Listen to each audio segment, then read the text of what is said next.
Enzyme का। तो हम एंजाइम के बारे में आज डिस्कस करेंगे कि एंजाइम बेसिकली क्या होते हैं। अगर हम एंजाइम की बात करें तो एंजाइम इम्पॉर्टेंट प्रोटीन के ग्रुप्स पर मुश्तमिल हैं जो बायोलॉजिकली एक्टिव कहलाते हैं। बेसिकली ये तमाम तरह के केमिकल रिएक्शंस बॉडी के अंदर जो भी मेटाबॉलिक रिएक्शंस हैं उनको रन करने के लिए बहुत ही ज़रूरी होते हैं, इसलिए इनको हम बायो कैटालिस्ट भी कहते हैं। और अगर हम ये माने कि एंजाइम अगर ना होते तो फिर क्या होता, तो कहा यह जाता है कि अगर एंजाइम ना होते तो ये लाइफ रुक जाती। बेसिकली एंजाइम डीकम्पोजिशन का काम करते हैं, और अगर ये डीकम्पोजिशन का काम एंजाइम ना करते होते तो फिर आज जो लाखों जो करोड़ों ऑर्गेनिज़म्स दुनिया के ऊपर से आए थे और फिर डीकम्पोज हो गए, वो आज भी यहाँ पे मौजूद होते, जिसकी वजह से लाइफ रुक जाती और मज़ीद ऑर्गेनिज़म्स के लिए स्पेस अवेलेबल ना होती। नेक्स्ट हम स्टूडेंट्स डिस्कस करेंगे हिस्ट्री के बारे में एंजाइम की। एंजाइम को सबसे पहले पाइन एंड परसोज ने 1830 में एक्सट्रैक्ट किया था। उन्होंने एक ऐसा सॉल्यूशन जो माल्टोस पर मुश्तमिल था, जो बेसिकली शराब थी, उससे एक एंजाइम अलग किया जिसका नाम था डायास्टेस। ये नाम उन्होंने खुद से रखा क्योंकि ये माल्टोस के अंदर पाया जाने वाला माल्टोस से सॉल्यूशन के अंदर पाया जाने वाला एक केमिकल था जिसको नाम उन्होंने दिया डायास्टेस का। लेटर ऑन कोने ने 1878 में एंजाइम की टर्म यूज़ की। उसने ये टर्म ग्रीक से ली और उसने कहा इन यीस्ट। बेसिकली एंजाइम का मतलब है इन यीस्ट, और इन यीस्ट से मुराद ये था कि ख़मीर के अंदर वो बायो कैटालिस्ट जो मुख्तलिफ़ प्रोसेस में फैसिलिटेटेड का रोल प्ले करते हैं, उनको नाम दिया गया एंजाइम का। हम डिस्कस करेंगे कि एंजाइम बेसिकली किस चीज़ पर मुश्तमिल है।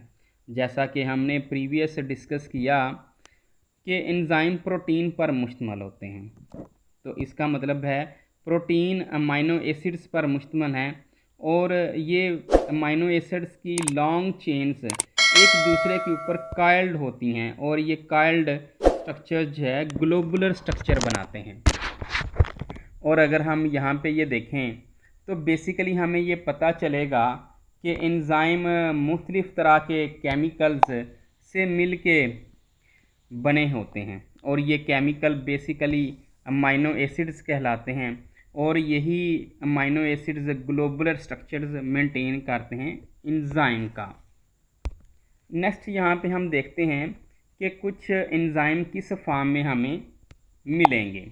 जैसे अगर हम यहाँ पे नंबर 1 स्ट्रक्चर के बारे में बात करें तो यहाँ पे हमें मुख्तलिफ पॉलीपेप्टाइड चेन्स नज़र आएंगी, और इन पॉलीपेप्टाइड चेन में एक स्पेसिफिक लोकेशन होती है जिसको हम एक्टिव साइट कहते हैं। तो ये बेसिकली यहाँ पे एक्टिव साइट होगी। इसके अलावा हम ये कह सकते हैं कि active sites charge bearing site होती है, और ये charge bearing site due two amino acid होती है, क्योंकि कुछ अमाइनो एसिड पॉजिटिवली चार्ज होते हैं और कुछ नेगेटिवली चार्ज होते हैं, और पॉजिटिव चार्ज और नेगेटिवली चार्ज अमाइनो एसिड की वजह से ये एक्टिव साइट जनरेट होती है। तो क्या कभी हमने एंजाइम को देखा है? तो हमने एंजाइम को देखा है डिटर्जेंट की फॉर्म में। हमने एंजाइम को देखा है हमारे मुख्तलिफ़ केमिकल्स जो बर्तन धोने के इस काम के लिए यूज़ होते हैं, या हम ये कह सकते हैं कि वो डिटर्जेंट जो हम वॉशिंग और बाथिंग के लिए इस्तेमाल करते हैं वो एंजाइम पर मुश्तमिल होते हैं। तो इस तरह हमें यीस्ट के बारे में पता है, हमें बेकिंग पाउडर के बारे में पता है जो एंजाइमेटिक एक्टिविटी रखता है अपनी बॉडी के इनसाइड। हम एंजाइम के करैक्टर्स की बात करेंगे, और उसमें सबसे पहले करैक्टर को डिस्कस करेंगे जो कि कोफैक्टर है। बेसिकली कोफैक्टर एक ऐसे पार्टिकल्स को कहते हैं जो कि नॉन प्रोटीन होता है, जबकि एंजाइम टोटली या मुकम्मल तौर पर प्रोटीन पर मुश्तमिल होता है। तो कोफैक्टर एक नॉन प्रोटीन पार्ट होता है जो प्रॉपर फंक्शनिंग के लिए होता है एंजाइम के लिए। इसकी कुछ प्रॉपर्टीज़ हैं, जैसे ये क्यों ज़रूरी है। कोफैक्टर्स एंजाइम के साथ मिल के वर्क करता है, अदरवाइज़ हो सकता है एंजाइम प्रॉपर वर्क ना करें, जिसकी इसलिए ज़रूरत है क्योंकि कोफैक्टर जो है act as bridge between enzyme and its substrate. ये एंजाइम और सबस्ट्रेट के दरमियान में ब्रिज का काम करता है, जोड़ने का काम करता है, और जिससे कैटालिटिक रिएक्शंस जो है वो इजी हो जाता है। दूसरे नंबर पे ये source of chemical energy provide करता है। सोर्स ऑफ केमिकल एनर्जी जो है वो पॉसिबल करती है कि एंजाइम सबस्ट्रेट रिएक्शन जो है वो जल्द से हो जाए, ताकि उसमें कोई प्रॉब्लम ना आए या कोई डिफ़िकल्टी इम्पॉसिबिलिटीज़ क्रिएट ना हो। जैसा कि यहाँ पे आप देख रहे हैं डायग्राम में कि एक कोफैक्टर यहाँ पे मौजूद है जो अटैच होता है एंजाइम की जगह पे, और यहाँ पे एंजाइम जो है कोफैक्टर के साथ मिलके अपनी जो एक ब्रिज की सूरत में और एक जो केमिकल सोर्स ऑफ एनर्जी जो चार्ज की सूरत में हो सकती है वो प्रोवाइड करता है, जिससे सबस्ट्रेट इजीली अटैच हो जाता है एंजाइम के साथ। तो क्या कोफैक्टर्स की कुछ टाइप्स हैं?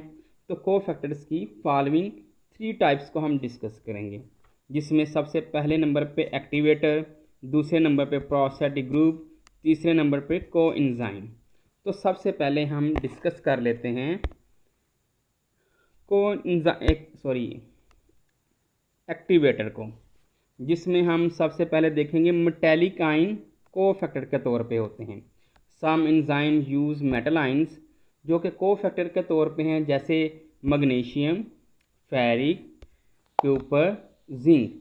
ये वो एलिमेंट्स हैं, वो आयंस हैं जो मेटल्स पर मुश्तमिल हैं और कोफैक्टर के तौर पे काम करते हैं। कुछ एक्टिवेटर के तौर पे काम करेंगे, कुछ जो है प्रोस्टैटिक ग्रुप के तौर पे काम करेंगे। तो हम देखेंगे सबसे पहले एक्टिवेटर को। The detachable cofactor is known as activator. ये बहुत इम्पॉर्टेंट बात है कि वो कोफैक्टर जो डिटैचेबल हो, जो उतर जाए अपनी जगह से, उसको हम एक्टिवेटर कहते हैं। जैसा कि यहाँ पे एग्जांपल में दिखाया गया है कि ग्लूकोज जो है वो ग्लूकोज 6 फास्फेट में चेंज होता है by use of 1 ATP molecule, और जब ये 1 ATP मालिक्यूल यूज़ कर लेता है तो ये किस एक्टिवेटर की वजह से, एक एंजाइम हेक्सोकाइनेज है और उसके साथ मैग्नीशियम एज अ एक्टिवेटर काम करता है, जो कि काम होने के बाद मैग्नीशियम वहाँ से एंजाइम से अलग हो जाएगा। तो इसको हम एक्टिवेटर की बात करेंगे कि detachable cofactor is known as activator. Later हम डिस्कस करेंगे प्रोस्टैटिक ग्रुप को। If non protein part is covalently bonded to is then it is called prosthetic group. जैसे कि यहाँ पे हीमोग्लोबिन की बात की गई है। हीमोग्लोबिन की 4 चेन्स होती हैं, 2 अल्फ़ा हैं और 2 बीटा हैं। तो इस तरह 4 चेन पर ये मुश्तमिल जो हीमोग्लोबिन है, उन चारों चेन्स के दरमियान में एक एक हीम ग्रुप मौजूद होता है। ये हीम ऑफ हीमोग्लोबिन जो है ये बेसिकली प्रोस्टैटिक ग्रुप के तौर पे काम करता है और ये परमानेंटली अटैच होता है यहाँ पे। तो इसकी हम बात करेंगे कि नॉन प्रोटीन पार्ट जो कोवलेंटली बॉन्डेड होगा उसको हम प्रोस्टैटिक ग्रुप का नाम देंगे। Coenzyme. If non protein part is loosely attached to the protein part is known as coenzyme। अगर नॉन प्रोटीन पार्ट जो है वो लूजली अटैच्ड होगा नॉन प्रोटीन पार्ट के साथ, तो हम उसको कोएंजाइम कहेंगे।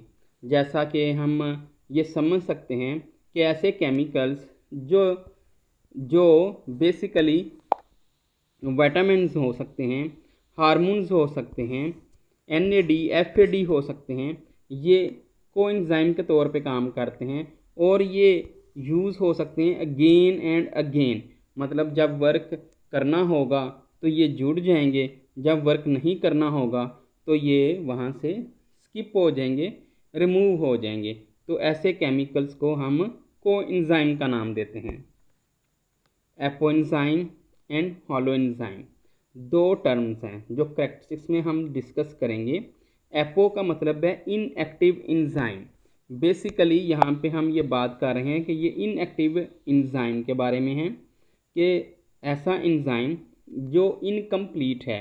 जैसा कि यहाँ पे आप नीचे डायग्राम में देख सकते हैं कि एपो एंजाइम के अंदर जो है प्रोटीन पोर्शन मौजूद है एंजाइम का, लेकिन इसका प्रोस्थेटिक ग्रुप या कोएंजाइम रिमूव हुआ है, जिसकी वजह से इस एंजाइम को हम एपो एंजाइम का नाम देते हैं। इसकी एक्टिविटी बहाल हो जाएगी, ये अपनी एक्टिविटी को रिस्टोर कर लेगा, लेकिन जब हम इसको अप्रोप्रिएट सबस्ट्रेट या अप्रोप्रिएट प्रोस्थेटिक ग्रुप या कोएंजाइम जो है दे देंगे। इसी तरह यहाँ पे हॉलो एंजाइम है, जिसका मतलब है कंप्लीट एंजाइम, ऐसा एंजाइम जो वर्किंग कैपेबिलिटी रखता है। जैसा कि यहाँ पे डायग्रामेटिकली देखा जा सकता है कि एक पॉलीपेप्टाइड चेन कोफैक्टर ये मुकम्मल तौर पर एक्टिवेशन को शो कर रहा है, और इसलिए यहाँ पे वर्किंग कैपेबिलिटी को शो करने वाले एंजाइम को हम हॉलो एंजाइम का नाम देंगे। हॉलो का मतलब होता है कंप्लीट। Thank you ji.